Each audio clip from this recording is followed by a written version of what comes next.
What's up, everyone? Welcome to my adventures in Closure. Right off the bat, I want to point this out. Commentary. Developer commentary track included with the game. I would really like it if more developers would include that option. I would really, really like that. I'll talk about that more in a moment. This is Closure, though. It was developed by Tyler... Ooh, I should have looked up how to pronounce his name. I think it's Tyler Glaiel and John Schubbe. And they formed a development studio called Eyebrow Interactive. And I believe... Oh, I'm missing one member of the development team. There was also Christopher Rhyne, who I believe is Tyler's uncle. He did the music for it. Tyler and John did the bulk of the programming, the level design, all of that stuff. Closure started out as a Flash game. It was prototyped as a Flash game that went up on Newgrounds. I think it held the same name, pretty much the same mechanics, except, you know, with the limitations of Flash. So, what we have with the PSN and the Steam release, this is the Steam version, by the way, of Closure, is a whole host of new mechanics and a fresh coat of paint. And so, that opening puzzle, what it demonstrates pretty clearly is the core conceit of the game, the core mechanics of it. The idea of object permanence disappears whenever a floor, a ceiling, whatever is not illuminated, and you can manipulate light sources in order to solve puzzles. And it's got this almost limbo-like black and white monochrome aesthetic. Not really that comparable to Limbo. Its atmosphere, it's... Aside from the monochrome aesthetic, the art style is nothing alike. The tone, I think I just said, is different. The mechanics are different. Just the way you progress through the game is much, much different. That, and I can't get a read on what Closure is supposed to be about. It feels like there's something under the surface that I'm just not understanding about it, but I don't really have much insight as to, like, story and narrative elements like I do with Limbo. I fucking really love Limbo. You guys should really watch the Limbo playthrough. Not yet, though. Keep watching this. Don't just go away on me here.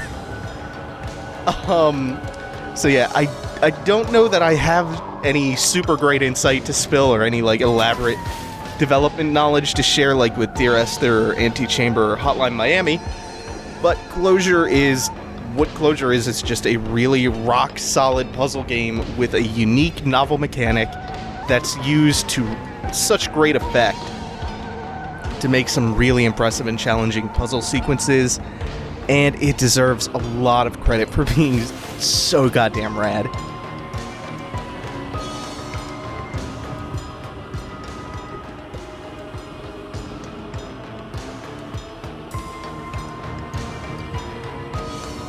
When you illuminate a surface, you can almost use it like an elevator if the light source is moving. And that is going to be it's going to be core to solving a lot of the puzzles, especially early on. Now, there are some surfaces that just have natural gaps in them. Whenever a surface is darkened, though, it's always going to be a gap.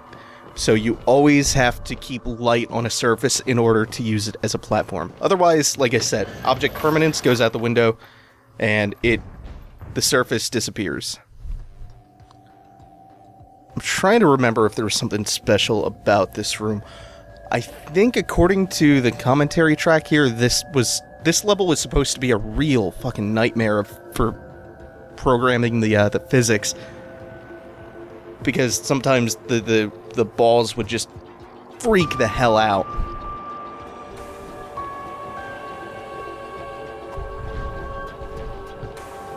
And this is how I'm going to wind up getting across. Just quickly put the light into the pedestal. Or I mean, take it away. When you take the light away from the pedestal, you can see it transferring light to the other pedestal in the bottom left. So when you remove it, it removes the other light source, and the one up top That causes the balls to roll down, and it gives you a surface to walk across once you roll them into the little nooks they fit into. Sometimes it is really hard to describe what's going on in this game.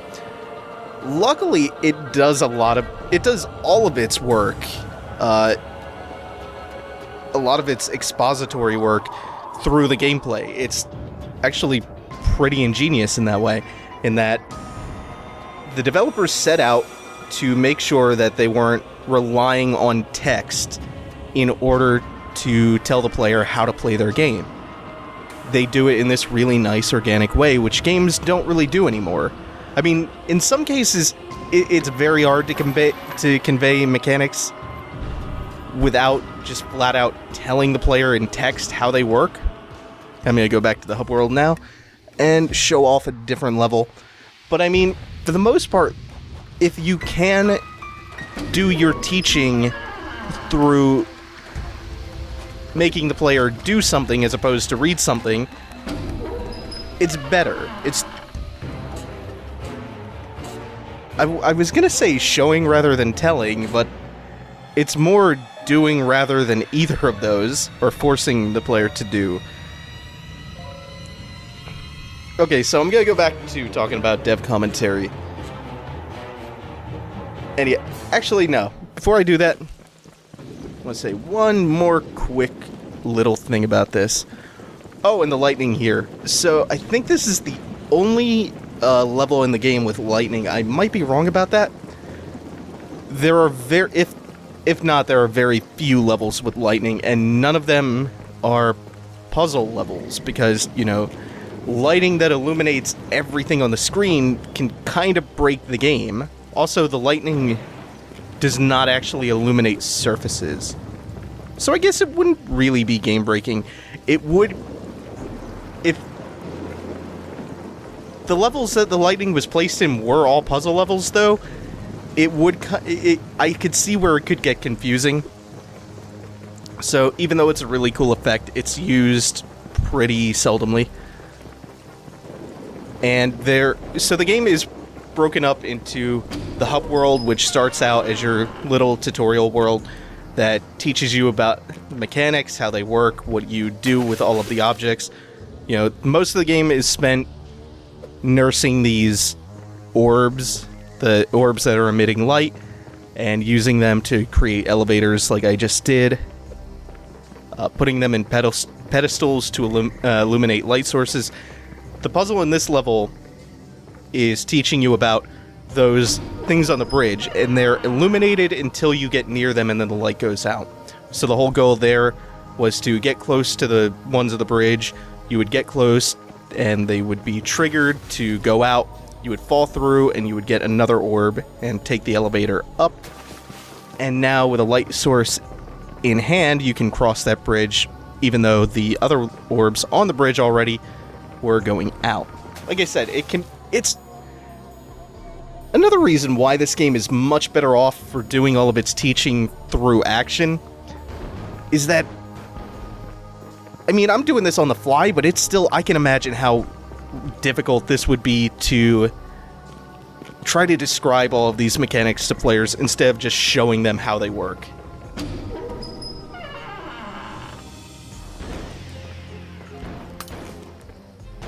Since I brought the developer commentary up so many times already, I've been saying forever, and yes, that's before I even started Let's Playing, and realizing I could use developer commentary as a source of info to convey to you, the audience, that more games need commentary tracks. They really do, because that simple little track accomplishes a lot.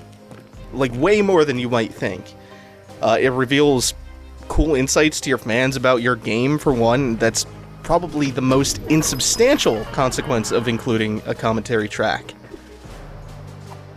It's also a way more interesting way to tick off the quote-unquote replay value checkbox that so many developers really seem to covet, but nobody really knows what it means.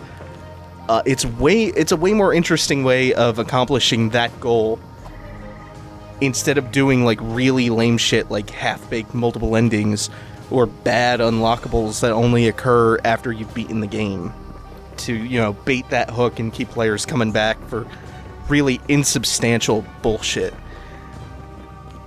Oh, also, I was talking about the hub worlds and I got sidetracked. Oh no.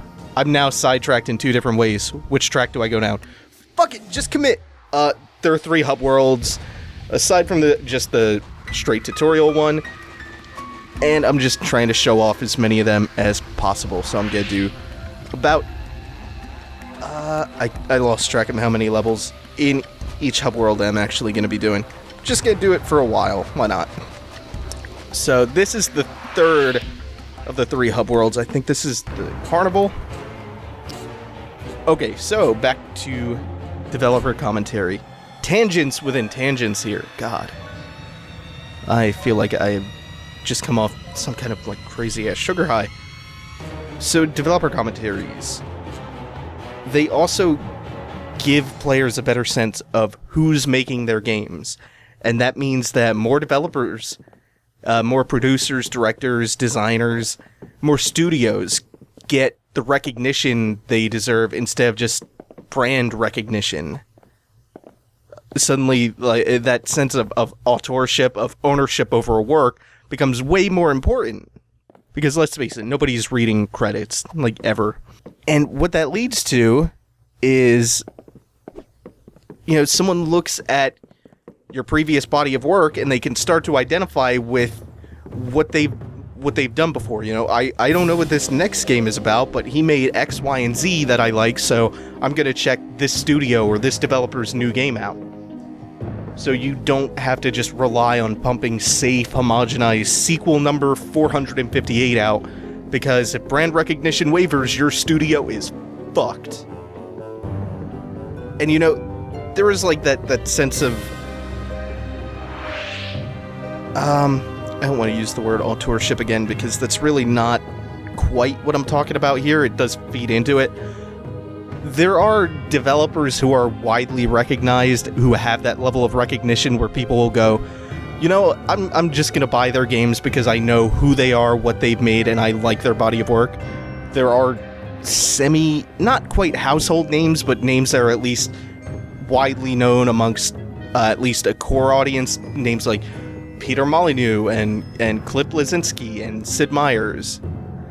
People like that. People will go, you know, if Peter Molyneux tomorrow went, I'm making something ridiculous and it's got nothing to do with Fable and all that, people will know him from Populous and Black and White and Fable, and he doesn't just have to be making sequels to that to get recognition for his game. He doesn't need to rely on brand recognition, even though he's still, for some reason, pumping out Fable sequels. And don't you fucking dare tell me about Curiosity and Goat and Goddess or whatever and all that shit. Or Goddess? I don't even know how that's pronounced. Let me tell you, E3 is coming up soon. You bet your ass there is going to be Fable... Oh, what are they on? Fable 4 or Fable 5 there? Peter Molyneux will take the stage to tell us all about how Fable 3 or Fable the Journey was garbage, it was bullshit, he's so sorry and he apologizes to his fans for making something so bad, but the next Fable, it's gonna revolutionize gaming. It is the goddamn Molyneux cycle. It's gonna happen. So now that I'm done ranting about Peter Molyneux. Yeah, and then there are also developers like David Cage who are like that. Kojima. Developers whose names are known as much as their body of work, which is important. And even if you don't like any of their games or anything like that, it's important to have that be a more common thing in this industry, so that, again, we don't have to rely on just brand recognition, which is part of what's leading to this god-awful glut of really trash sequels. I would really like to see commentary tracks become as common for games as they are for DVDs. Fuck, you know what? This is probably gonna upset some people, but you know what they could even do? they could make commentary tracks. If they were to become more pervasive, they could make them paid DLC. And honestly, I kind of think it's the perfect type of paid DLC. It's something substantial. It's something interesting. The lack of having that bundled with the product itself doesn't exactly make or break the game, so players aren't likely to feel robbed as if the content were cut from the main game or something, or as if the DLC is important to the main game. It is the perfect kind of like side, unnecessary but still cool thing that you would want to sell as an extra. And the only thing that worries me with that line of thought is Hollywood would suddenly see that and go, fuck, we don't need to include these DVD commentary tracks for free anymore. Look what the video game industry is doing. We want that money. And just real quick before I go on with that whole thought process, this puzzle gets on my nerves every time I do it. My one major complaint with Closure is how touchy some of the solutions can be.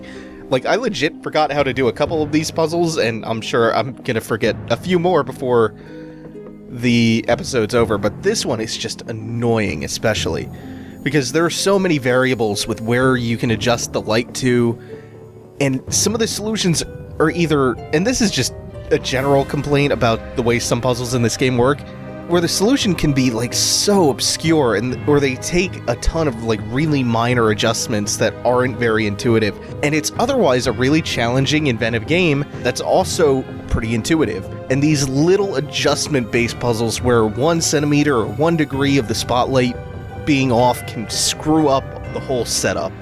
What I was gonna say. Commentary tracks can't be that expensive to record and implement either. Like, can they? If you do it like Closure, all that means is you place sticky notes that reveal text when you mouse over them when you play in commentary mode. With Valve's commentary tracks, you have to activate little nodes placed around the level. They'll only show up when you're playing with commentary enabled, and then they start a voiceover narration. It's a bit of extra work for stuff like that. I mean, I can't see how it can be that intensive. Or I mean, hell, you could even do it like what Kamiya did with Bayonetta and do it more or less like Let's Play style, except from a developer's perspective, with a developer's insight, and include the video file or something and stick it in the main menu. I am so down for that! I love that shit on DVDs, and I would love it even more with games. Commentary is how I found out what a lunatic Michael Bay is. There was an Armageddon commentary track released. I think it was a recent one for a DVD re-release of Armageddon. And there is just all sorts of insight into how nuts Michael Bay is. Also, a lot of insight as to how Armageddon's budget got to be so fucking outrageous. For instance, Michael Bay paid $20,000 a day, I think, for a dog to stay on set just for that one shot where the dog is destroying the Godzilla action figure. And then there was another story about how he paid $20,000 for Ben Affleck to get new teeth. Ben Affleck spent like all day, every day in a chair for 7 days or something during the filming of Armageddon, and that's also time that, you know, they're having to pay the staff to be around and just do nothing. Well, I mean, I guess they're still shooting other shots without Affleck in them. But still, I mean, that's absurd. Paid $20,000 for Affleck to get new teeth because he thought Ben Affleck's teeth when he was filming scenes looked like baby teeth. That's insane! Here you have to line up the laser and just fire away at the targets, and yeah, that's about it. That's probably one of the most straightforward explanations I'm gonna give about anything that's going on in this game.